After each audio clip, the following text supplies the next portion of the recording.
இன்றைய தியானத்தின் தலைப்பு எது பாவம்? இன்றைய தியானத்திற்கு ஆதாரமாக வாசிக்க வேண்டிய வசனங்கள் 1 யோவான் 3ஆம் அதிகாரம் 4வது வசனம், 1 யோவான் 5வது அதிகாரம் 17வது வசனம். வேத வசனம், தியானம், ஜெபம் என்ற பகுதிக்கு வந்திருக்கிற உங்கள் ஒவ்வொருவரையும் இயேசு கிறிஸ்துவின் நாமத்தினாலே வாழ்த்துகிறோம். வசனங்கள் ஆவியாயும் ஜீவனாயும் இருப்பதால் மகா பரிசுத்தமான விசுவாசத்தின் மீது உங்களை உறுதிப்படுத்திக் கொண்டு ஆவிக்குள் ஜெபிக்கும் போது அவர் சித்தத்தின்படி கேட்டு பெற்றுக்கொள்வோம் என்று விசுவாசிப்போம்.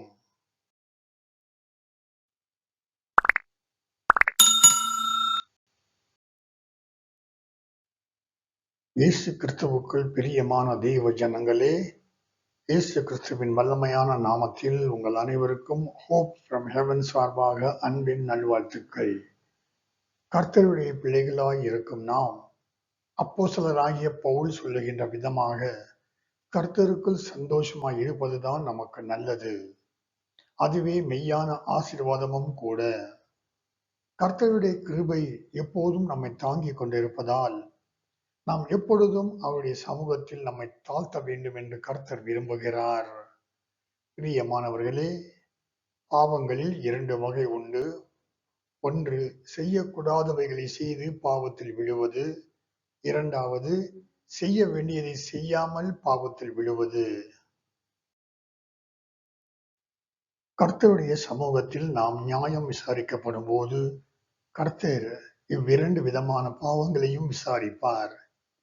நன்மை செய்ய அறிந்திருக்கிறவர்கள் அதை செய்யவில்லை என்றால் அது அவர்களுக்கு பாவமாயிருக்கும். அதே போல ஒரு காரியம் தீமை என்று அறிந்தும் அந்த தீமையை செய்கிறவர்களுக்கு அது பாவமாயிருக்கும். அப்படித்தான் யாக்கோபு 4வது அதிகாரம் 17ஆம் வசனம் நமக்கு கற்பிக்கிறது. பிரியமானவர்களே, இந்த உலகத்தில் நமக்கு தாய், தகப்பன், உற்றார், உறவினர் இருந்தாலும், நாம் அவர்களுடைய பராமரிப்பில் இருந்தாலும், எல்லாவற்றுக்கும் மேலாக நாம் கர்த்தருடைய பராமரிப்பிலும் அவர் மேல் நாம் வைத்திருக்கிற விசுவாசத்திலும் நாம் வளர்ந்து கொண்டு வருகிறோம் என்பதை நாம் மறக்கவே கூடாது. எல்லா காரியத்திலும் மேன்மை பாராட்டுவது சரியல்ல. தேவனுடைய சித்தத்தை விட தங்கள் சித்தத்தையே அல்லது தங்களுடைய விருப்பத்தையே முக்கியமாக கருதி தேவனுடைய வார்த்தைகள் மீது அவநம்பிக்கை கொள்வது, தேவனுடைய வார்த்தைக்கு எதிராக புரட்சி செய்வது, அதாவது உள்ளத்தில் இருக்கும் கீழ்ப்படியாமை, இச்சை, பெருமை, பொறாமை, வஞ்சனை, பொருளாசை, மற்றவர்களுக்கு எதிராக தீய நோக்கம் ஆகியவைகளை நாம் செயல்களில் காட்ட ஆரம்பித்து விட்டால் அது வெளியரங்கமான பாவங்களாக மாறிவிடும். ஆண்டவரால் படைக்கப்பட்ட நாம் நமக்கு கட்டளையிட படைப்பாளிக்கு அதிகாரம் உண்டு. ஆகையால் அவர் கட்டளைகளை நாம் கைக்கொண்டு நடக்க வேண்டுமே தவிர அந்த கட்டளைகளை புறக்கணித்து காரியங்கள் செய்வது பாவமாகிவிடும்.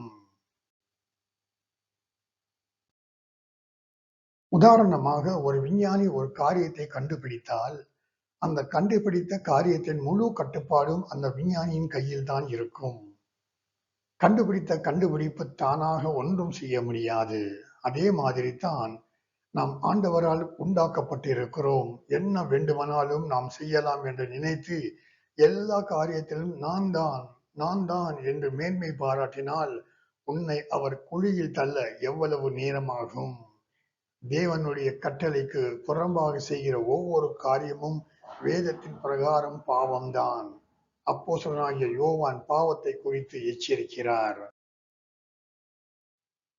பிரியமானவர்களே, 1 யோவான் 5ஆம் அதிகாரம் 16 மற்றும் 17ஆம் வசனத்தில் யோவான் மரணத்திற்கு ஏதுவான பாவங்களும் உண்டு, மரணத்திற்கு ஏதுவல்லாத பாவங்களும் உண்டு என்று சொல்லிவிட்டு மரணத்திற்கு ஏதுவல்லாத பாவம் செய்தவர்களுக்காக விண்ணப்பம் செய்யவும், மரணத்திற்கு ஏதுவான பாவம் செய்தவர்களுக்கு வேண்டுதல் செய்ய நான் சொல்ல மாட்டேன் என்று எழுதுகிறான்.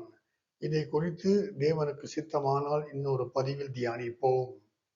நம்முடைய படைப்பாளி ஆகிய தேவனை அணைத்துக் கொள்வோம். அவருடைய வார்த்தைகளுக்கு கீழ்ப்படிந்து அவருடைய கட்டளைகளை நிறைவேற்ற சித்தம் கொள்வோம். தேவனுடைய வார்த்தைகளுக்கு எதிராக காரியத்தை செய்துள்ளோம் என்று உங்களுடைய அறிவு சொல்லுமே என்றாலும் அல்லது உங்கள் மனசாட்சி சொல்லுமே என்றாலும் தேவ சமூகத்திற்கு சென்று அறிக்கை செய்து பாவ மன்னிப்பை பெற்றுக்கொள்வோம். ஜெபிக்கலாம். பரலோக தகப்பனே, உமக்கு எங்களது காலை வணக்கம். தேவனே, எங்களது வாழ்க்கையில் இன்னும் ஒரு புதிய நாளை ஆசீர்வதித்து கூட்டிக் கொடுத்த கிருபைக்காக உமக்கு நன்றி.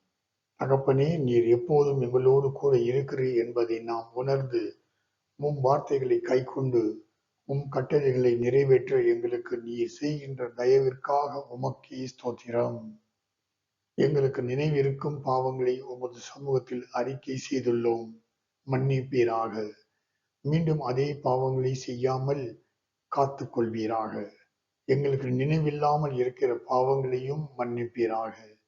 நீர் எங்களோடு இருந்து எல்லா சமயத்திலும் எங்களை தாங்கி காத்து அரவணைத்து ஆசீர்வதித்து நடத்துகிற தேவ அன்பிற்காய் உமக்கே சகல துதி கன மகிமை செலுத்தி இயேசு கிறிஸ்துவின் நாமத்தில் ஜெபிக்கிறோம் எங்கள் பிதாவே. ஆமேன்.